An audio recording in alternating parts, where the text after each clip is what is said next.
آج پھر میں ایک چیخ کے ساتھ اٹھ بیٹھی۔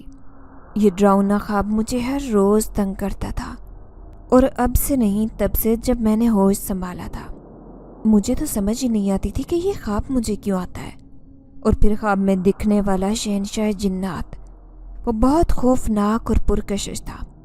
میں نے کبھی اپنے خواب کے بارے میں اماں سے ذکر نہیں کیا تھا، نہ ہی کبھی کسی اور کو بتایا تھا، سوائے اپنی ایک سہیلی کے، مگر اس کو بھی کبھی پورا خواب نہیں بتایا تھا۔ میں اپنی سہیلی کی طرف گئی تو وہ مجھے دیکھ کر کہنے لگی، آج پھر خواب دیکھا ہے کیا؟ میں حیران ہو گئی اور اس کو کہا کہ تمہیں کیسے معلوم ہوا؟ تبھی وہ کہنے لگی کہ ہاں، مجھے معلوم ہو جاتا ہے، کیونکہ جب جب تمہیں خواب میں شاید جنات نظر آتے ہیں تمہارے چہرے کا رنگ بدل جاتا ہے۔ اپنی سہیلی کی بات سن کر میری حیرت کی انتہا نہ رہی۔ میں الٹے قدموں سے گھر واپس چلی گئی۔ اماں مجھے دیکھ کر کہنے لگی، کیا ہوا ہے؟ سب ٹھیک تو ہے؟ پریشان لگ رہی ہو۔ میں نے اماں سے کہا کہ اماں، مجھے رات اپنے ساتھ سلا لیا کریں، مجھے ڈر لگتا ہے اکیلے میں۔ اماں نے حیرت سے میری طرف دیکھا اور کہنے لگی کہ میں تمہیں مولوی صاحب سے دم کروا کر لاتی ہوں۔ گاؤں سے دور ایک جانے مانے مولوی صاحب تھے، اماں ان کو بہت مانتی تھی۔ تبھی کہنے لگی کہ جمعرات کو ہم وہاں جائیں گے، وہ لوگ جمعرات والے دن ہی بیٹھتے ہیں۔ میں نے بھی اماں کی بات مان لی اور اماں سے کہا ٹھیک ہے۔